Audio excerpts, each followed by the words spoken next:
Hello, and welcome to Korby's Book Club, where I tell you about books that I've read that I think you might enjoy. She was a book nerd, she had blonde hair. Okay, anyway, here's something to keep on the top shelf, out of reach of the kids, or really anyone with an aversion to lengthy descriptions of torture or cold-blooded violence generally.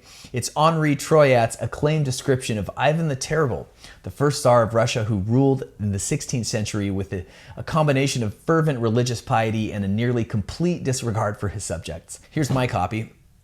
Kind of a graphic image on the cover there. Spoiler alert, that's Ivan and his son, the latter of which has just received a mortal blow to the head by old demented dad. How did this happen? How did I come to read a book about someone who lived almost 500 years ago in a world that bears almost no resemblance to my own cushy little 20th century home? On a visit to my parents' house about 10 years ago, my dad gave me a stack of books, old westerns mostly, but I guess he'd read this one and he said, I quote, "It was really unpleasant."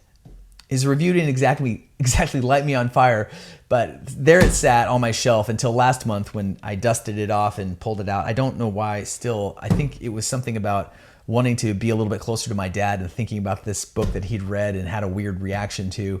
And I thought, if I read it, then we'll have that much more in common. That's probably too much, but it's the holiday season and I'm feeling sentimental. Ivan's biographer, Henri Troyat, was a prolific author of more than 100 books, several of them about important Russians like Ivan, Leo Tolstoy, Dostoevsky, like that. What makes this book and its namesake memorable are the details of Ivan's life, which was characterized by two things: his arguably ingenious political acumen and his habit of personally witnessing the torture of his enemies, rivals, even family members. I won't get too into it, but here's a gentler anecdote. He famously carried a steel-tipped spear with him at all times to be used to puncture people who perhaps carried bad news or displeased him in some way. Sometimes he killed them outright, and sometimes he just poked a wee hole. In one colorful episode, a messenger arrived in Ivan's court with a long letter from his enemy, this guy Prince Andrei Kurbsky. Irritated, Ivan drove the point of the spear into the man's foot and held it there while he read the letter aloud.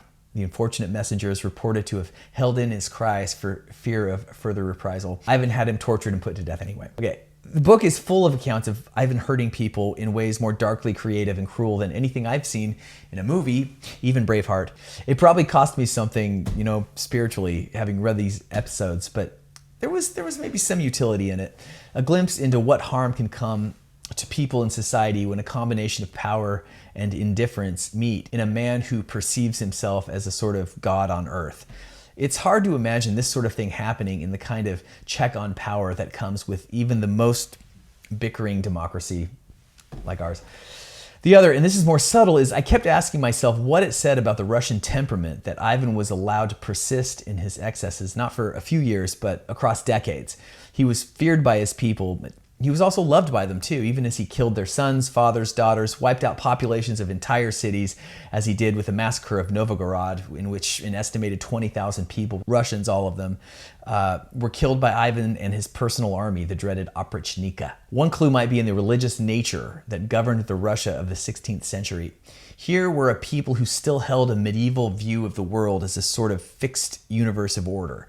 God at the top, then the Tsar, then everyone else. Whereas the European countries of the 16th century were experiencing economic expansion and the beginnings of a modern worldview freed from the fixed religious ideas of the Middle Ages, isolated Russia looked inward and backward.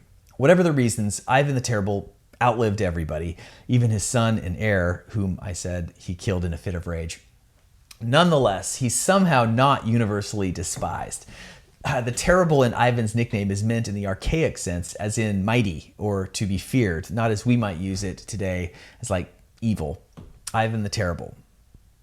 It's a curious counterpoint to evils of a more modern nature, the Jewish Holocaust, China's Great Leap Forward, and the Gulag Archipelago in Russia centuries later. You should check it out. He was an interesting person, and it was an interesting time. And the more you read about other times, the more you think about what's good and bad about your own. Okay, well, that's all the time we have for Korby's Book Club. Remember, music keeps you young, but reading keeps you sharp. Happy holidays, and see you next time. She was a book nerd, she had blonde hair with a paperback in her back pocket.